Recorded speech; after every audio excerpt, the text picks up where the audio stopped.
pemirsa Unhas TV, senang sekali saya Niputin Naja dapat kembali menjumpai Anda dalam Unhas Daily. Dalam beberapa menit ke depan kami akan menyajikan berita-berita terpercaya hanya untuk Anda. Bajai turut meramaikan lalu lintas kota Makassar dalam beberapa bulan terakhir. Bersamaan dengan fakta tersebut, pro kontra di kalangan masyarakat pun hadir. Apakah pengoperasian transportasi roda 3 ini terbukti mampu meningkatkan perekonomian masyarakat? Atau justru hanya menambah polusi serta kepadatan lalu lintas? Berikut liputan selengkapnya untuk Anda. Dalam beberapa bulan terakhir, bajai menjadi salah satu moda transportasi yang banyak diminati masyarakat khususnya di Kota Makassar. Menggandeng aplikasi transportasi online MaxRide, pendatang baru dalam jajaran transportasi online ini menjadi pilihan sebagian masyarakat karena tarifnya yang dianggap lebih ekonomis. Dilansir dari tribuntimur.com, diketahui bajai telah mengantongi berbagai perizinan untuk beroperasi sebagai unit kendaraan di jalan raya, mulai dari sertifikat registrasi uji tipe dari Kementerian Perhubungan hingga perizinan dari Kementerian Perindustrian yang berkaitan dengan perakitan dan pabrik produksi bajai di Citerep, Bogor, Jawa Barat. Dari segi ekonomi, kehadiran bajai turut membuka lapangan pekerjaan baru bagi masyarakat. Irawan, salah satu driver bajai yang disebut Mitra MaxRide, mengaku terbantu secara ekonomi dengan adanya aplikasi yang menawarkan jasa transportasi bajai ini. Ia juga mengaku jika pendapatannya mengalami peningkatan drastis saat musim penghujan tiba. Alhamdulillah, selama kita rajin keluar di bajai ini ya alhamdulillah pendapatan alhamdulillah Mbak. Saya baru ini Mbak bergabung, ada sekitar 1 bulan 14 hari lah, 1 bulan setengah. Oke, 1 bulan setengah. Kalau boleh tahu, kalau para driver bajai ini mangkalnya di mana Pak, kalau daerah BTP itu sendiri? Kalau di daerah BTP biasa ya di lingkaran BTP-nya Mbak, yang biasa yang banyak orderannya ya. Lingkaran BTP.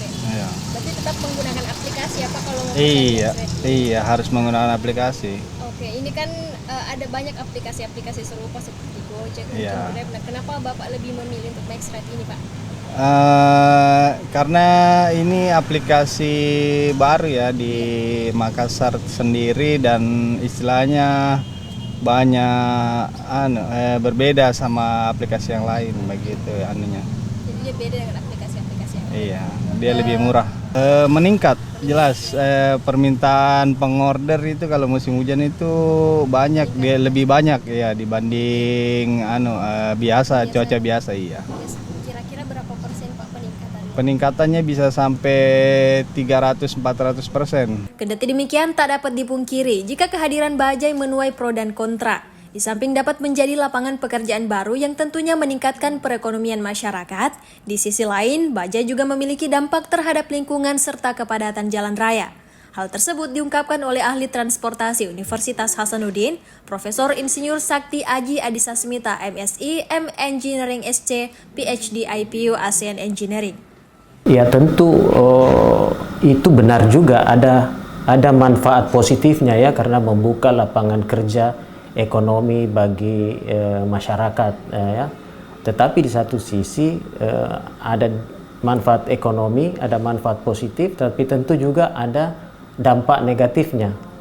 Tentu kita lihat ke depan, tentu apalagi kalau bajai ini masuk di jalan utama dan tubuhnya tidak terkendali, maka dampak negatifnya yang justru timbul juga, ada kemacetan, kemudian ada polusi misalnya, menambah polusi, menambah emisi, begitu kalau kita melihat jauh ke depan. Karena perencanaan transportasi ini kita tidak hanya melihat jangka pendek saat ini saja, tapi kita harus lihat jauh ke depan, jangka menengah dan jangka panjang. Karena tentu kalau tidak ditata dari sekarang, tipe jalan, kemudian tipe moda yang saling tumpang tindih, maka tentu dampak kemacetan akan dirasakan ke depannya. Dampak kemacetan, kemudian ada dampak polusi, kemudian emisi dan sebagainya. Jadi kita memberikan jalan untuk manfaat ekonomi itu tadi, tetapi semuanya perlu ditata, semua perlu diatur sesuai tatanan transportasi yang efektif dan efisien. Peraih rekor muri sebagai penulis buku teknik transportasi dan bandar udara terbanyak ini membenarkan bahwa kehadiran bajai di bawah aplikasi MaxRide memang membawa dampak positif dari segi ekonomi. Namun untuk meminimalisir dampak negatif yang ditimbulkan, perlu dilakukan penataan sesuai dengan tatanan transportasi yang efisien. Menanggapi dampak positif dan negatif tersebut, Guru Besar Fakultas Teknik Unhas ini memberikan alternatif pengoperasian bajai yang lebih optimal. Yang paling solutif adalah angkutan bajai oke saja, tetapi di dalam suatu kawasan tertentu atau di dalam suatu kompleks perumahan atau yang skalanya lebih kecil, ya gitu.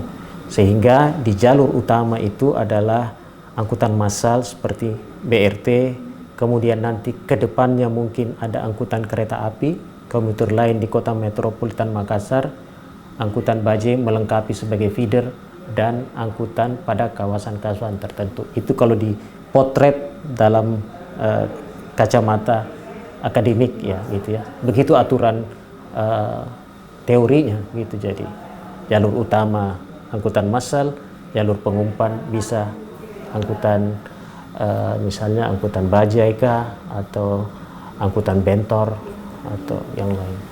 Lebih lanjut, ia juga memaparkan perencanaan transportasi yang ideal untuk Kota Makassar sebagai kota metropolitan yang berpotensi menjadi kota megapolitan ini. Tentu perencanaan transportasi yang ideal secara teori itu adalah kita harus merencanakan transportasi secara jangka pendek, jangka menengah, jangka panjang.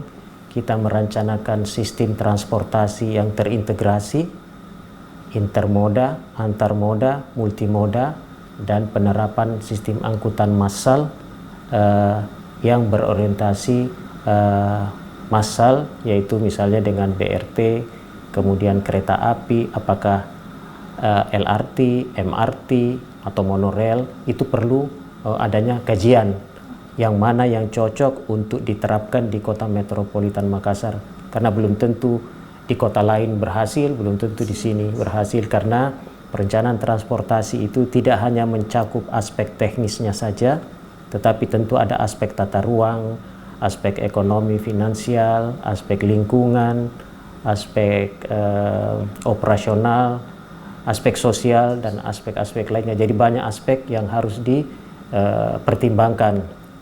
Kemudian angkutan seperti bajai, bentor, ojek online itu perlu ditata, diatur, dimanage, saling bersinergi dengan angkutan massal lainnya, tetapi di dalam aturan ada yang jalan primer, jalan sekunder, jalan tersier, dan juga selain angkutan yang perlu diatur, bagaimana mengatur infrastrukturnya juga, infrastruktur misalnya infrastruktur bandara, pelabuhan, terminal, sekolah, industri, perdagangan, itu secara aturan yang terintegrasi dengan angkutan moda lainnya, sehingga infrastruktur ini saling mendukung dan terintegrasi.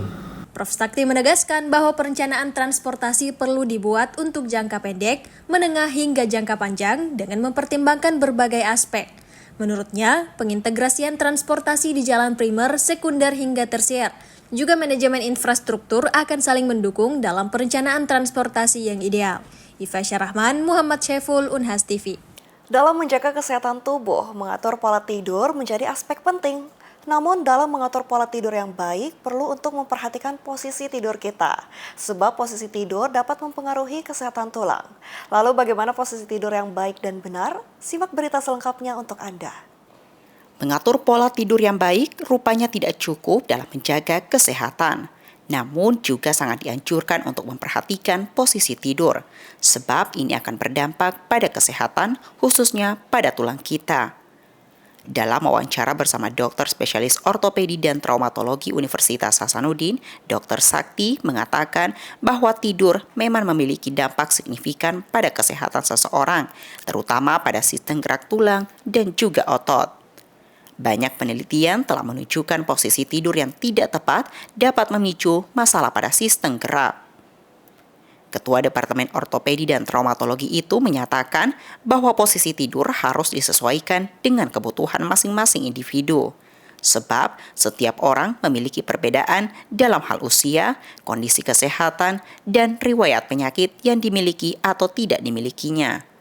Ia memberi contoh bahwa penderita MA jika memilih posisi tidur telentang dapat menyebabkan naiknya asam lambung. Posisi tidur yang disarankan untuk penderita ini adalah posisi miring. Posisi tidur itu juga harus dilihat per individu sebenarnya. Karena tiap individu sebenarnya banyak perbedaan-perbedaan. Jadi kita harus lihat tiap individu itu kita harus lihat per orang apa masalahnya. Umur juga harus kita lihat kan.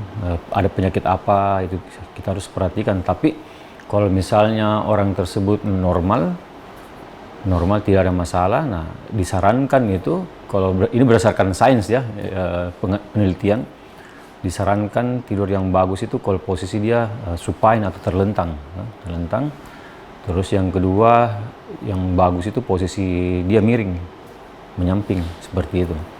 Yang tidak disarankan sebaiknya jangan tengkurap ya, karena kita ketahui kalau tengkurap kan tidak anatomis pertama, yang kedua kalau tengkurap mau tidak mau leher pasti miring kan, nah itu banyak orang yang mengeluh sakit lehernya setelah tidur tengkurap, nah karena itu posisi tengkurap tersebut. Namun, pada umumnya posisi tidur yang disarankan khususnya bagi mereka yang tidak memiliki riwayat penyakit tertentu adalah posisi telentang dan posisi miring ke kanan atau ke kiri. Sementara posisi tidur tengkurap tidak disarankan karena dapat memberikan tekanan berlebih pada tulang belakang atau leher.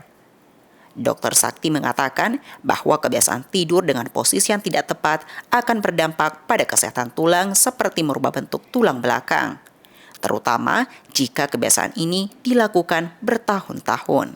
Misalnya tidur menyamping itu bagus, tapi harus memang menggunakan bantal yang benar.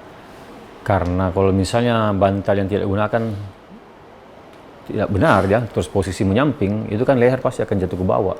Nah kita kan berusaha supaya ketika kita tidur itu, tulang leher itu sejajar dengan tulang belakang, satu garis. Karena di dalam tulang belakang, dari tulang servikal, tulang leher sampai ke bawah tulang ekor itu kan sebenarnya ada saraf kan, saraf. Nah ketika dia menekuk sedikit, itu kan pasti akan berpengaruh dengan saraf tersebut. Nah, karena itu kalau dia misalnya tidur menyamping, sebaiknya ada menggunakan bantal yang benar, kan? Bantal yang benar, kasur yang benar. Karena kalau bantalnya misalnya tidak bisa menopang bentuk leher, misalnya leher bisa jadi tertekan ya atau tertekuk, pasti bantal atau kasur akan menyebabkan banyak masalah di sistem gerak tersebut. Selain itu, saat tidur dengan posisi yang tepat, sangat dianjurkan dengan menggunakan bantal dan kasur yang mendukung leher dan juga kepala, serta bantal di bawah lutut untuk mengurangi tekanan pada tulang belakang bagian bawah. Juga penting untuk memperhatikan keadaan bantal atau kasur yang digunakan saat tidur, sebab bantal yang terlalu tinggi atau rendah dapat menyebabkan ketegangan pada leher dan tulang belakang. Dr. Sakti juga menyarankan untuk menghindari tidur di lantai, terutama dalam jangka waktu yang lama, karena hal tersebut dapat menyebabkan tekanan berlebih pada pembuluh darah akibat kondisi lantai yang keras dan juga dingin. Sangat penting untuk memperhatikan posisi tidur, terutama bagi yang memiliki riwayat penyakit tertentu. Bagi yang tidak memiliki riwayat penyakit, gunakan posisi telentang atau miring saat tidur dengan mengganjal bantal dan kasur yang sesuai. Dengan memperhatikan posisi tidur yang tepat dan memilih perlengkapan tidur yang sesuai, kita dapat mengurangi resiko terjadinya masalah tulang yang serius dan memastikan kualitas tidur yang lebih baik secara keseluruhan. Zulkarnain, Muhammad Syaiful, Unhas TV. Kasus bullying terus merajalela. Baru-baru ini bullying terjadi di lingkungan sekolah, khususnya di Binus School Serpong. Kembali menjadi perhatian publik. Polisi menetapkan anak sebagai tersangka dan juga anak yang berkonflik dengan hukum. Akankah anak pelaku ini dijerat hukuman? Kasat Reskrim Polres Tangsel, AKP Alvino Cahyadi mengungkapkan dan menetapkan 12 orang dengan masing-masing 4 anak tersangka dan 8 anak berkonflik dengan hukum. Dalam Undang-Undang Perlindungan Anak, yang termasuk anak ialah seseorang yang belum berusia 18 tahun, termasuk anak yang masih dalam kandungan. Ketika melakukan tindak pidana dalam hal ini bullying atau perundungan kepada teman sebayanya, anak dapat dipidanakan. Jelas termaktub dalam Undang-Undang Perlindungan Anak, bullying termasuk dalam tindakan kekerasan, baik fisik maupun verbal. Tindak pidana yang dijeratkan kepada pelaku bullying sebagai bentuk efek jera yang diberikan kepada pelaku, dengan harapan tidak lagi mengulangi perilaku tidak baiknya, melakukan perundungan kepada teman sebayanya. Seperti kita ketahui bahwa penegakan hukum ya memang sangat penting diterapkan di Indonesia. Dengan ditetapkannya beberapa tersangka itu merupakan efek jera dan contoh kepada siswa untuk melakukan yang berniat untuk melakukan tindak bullying bahwa memang akan ada efeknya. Itu saya sangat setuju dan sangat mendukung kepolisian untuk menegakkan hukum, termasuk hukum perlindungan anak, kemudian undang-undang tentang anti hate speech tadi itu. Pelaku bullying atau perundungan di Binus School Serpong dijerat pasal 76C junto pasal 80 Undang-Undang Nomor 35 Tahun 2014 tentang Perlindungan Anak menjadi undang-undang dan atau pasal 170 KUHP dan atau pasal 4 ayat 2 huruf D junto pasal 5 Undang-Undang Nomor 12 Tahun 2022 tentang Tindak Pidana Kekerasan Seksual. Kalau yang dapat dijerat tentu Undang-Undang Perlindungan Anak yang sudah diubah jadi nomor 35 tahun 2014.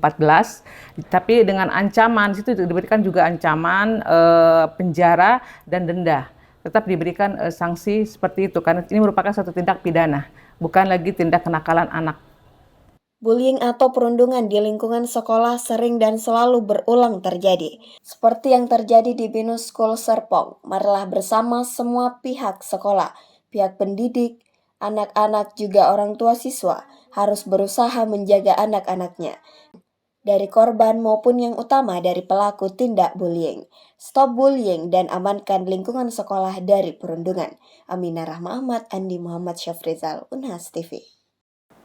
Berita tadi sekaligus menutup perjumpaan kita pada hari ini. Terus saksikan Unhas Daily hanya di Unhas TV.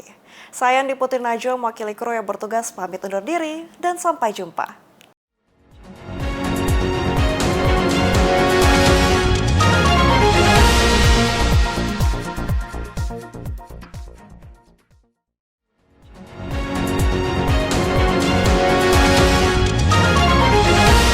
Bismillahirrahmanirrahim. Assalamualaikum warahmatullahi wabarakatuh. Saya Profesor Dr. Engineering Insinyur Adi Maulana STMPhil, Wakil Rektor Bidang Kemitraan, Inovasi, Kewirausahaan, dan Bisnis Universitas Hasanuddin.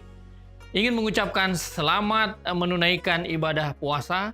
Semoga kita diberi kekuatan dan kesehatan dalam menjalankan ibadah di dalam bulan Ramadan ini.